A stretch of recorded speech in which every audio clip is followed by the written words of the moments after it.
you're remarkable in this film, my man. And you know, come on. And Thank you to everyone except Timmy. and Timmy, you're pretty good too, my man. And then at this point, I think everyone can accept that Michael is the dad of 2017. I really want to get a sense of this speech you give at the end is from the book. But as an actor, it's a remarkable piece of work to perform. What was that like for you? It was a lot of things. You know, I lived with it. We shot this film mostly in chronological order. So I got to know these two over the course of at least, I don't know, 30 shooting days, if not more. You know, I felt a responsibility, honestly, to give it its due weight. And as much as, you know, I was dazzled by these two. How bold and fearless they were in attacking this material. And my admiration for them grew over the course of weeks. And on the day that we were to shoot that scene, we were both present and really ready to be there and to tell that part of the story. Why did you decide to do the film in chronological order for the most part?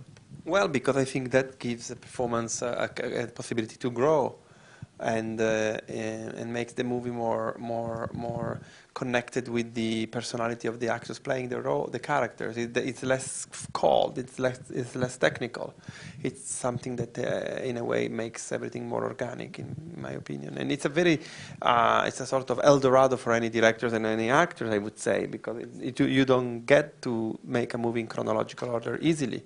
But this movie was easy because it was contained. We had the house for the entire period. We can get out, so it was easy to do that.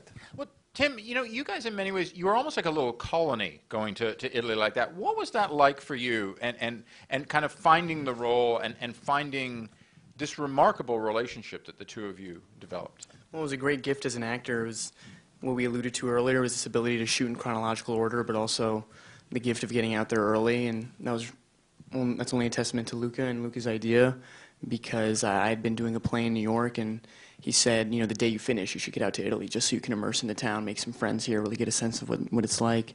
And that didn't make as much sense to me at the time, but then I can certainly say at the conclusion of filming it, it was such a help, because you know, in Luca's films, the towns, the setting, the food, they're characters in and of themselves. So to be able to... Cigarettes. The cigarettes, right? So to be able to get a sense of what life is really like there, that's a real gift as an actor. Sometimes you shoot on a stage. Sometimes you shoot on a stage not in chronological order, so you have like index cards, you know, telling you where you were right before. So that's not what this experience was like at all. This was the closest thing I've had to like an immersive acting experience in the time I've worked so far, and I think it's going to be very hard to replicate again. You know, listening to you guys talk about it, and having seen the film now twice, it feels almost like it was like you took the format of a theater troupe and less of a film. Was that sort of what it was like? It was like a company. There was a lot of camaraderie, I would say. More than theater in the sense that there is a group of people touring and doing things all together. Yeah, we were all very binded together. Not only the cast and the director, but in general, the people who made the film. Arnie, for you, you know, you've done so many different types of films in the past several years. Birth of a Nation, The Lone Ranger, obviously The Social Network, as Tim mentioned. You know, you can clap for The Social Network. You guys are so humble about it. And the two of you clap like you're certain twins. But for you, this role...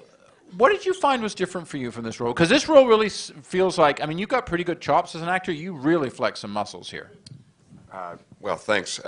This was sort of a departure from anything I'd done before, because I'd never really been pushed or challenged this much. And I've never really done anything. No, that's not true to say. That's not fair to say. This was a conscious decision to challenge myself as sort of an artist. You know, I mean, we are all artists. Our medium just happens to be film.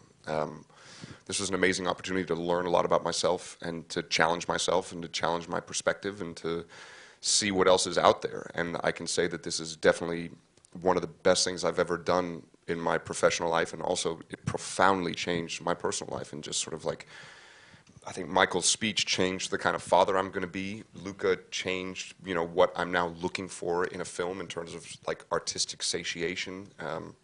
Timothy is one of the best scene partners I've ever had, and it was just an amazing opportunity more than anything else. What is it like? I mean, in a book that is, as you said, I mean, this is a beloved book of many people. What have you gotten the reaction from people who've said, you know, like, I love this book. I would read this book 8 times, 5 times, and I see this movie, and all of a sudden I realize I saw the book that I loved. Well, I'm always careful to not want to anticipate people's reactions, or it's always, the art takes place in the member of, it always takes place in the head of the audience member, so it almost doesn't really matter what I think. But I will say what's been cool about a lot of the people that are fans of the book is when they'll say, oh my God, I was so relieved watching the movie because I had such anxiety for a year or whatever. Some people knew that we were in production 1.5 years ago, that we were going to butcher this book that held such a special place in so many people's hearts. You guys so did not butcher this book. You guys did an amazing job.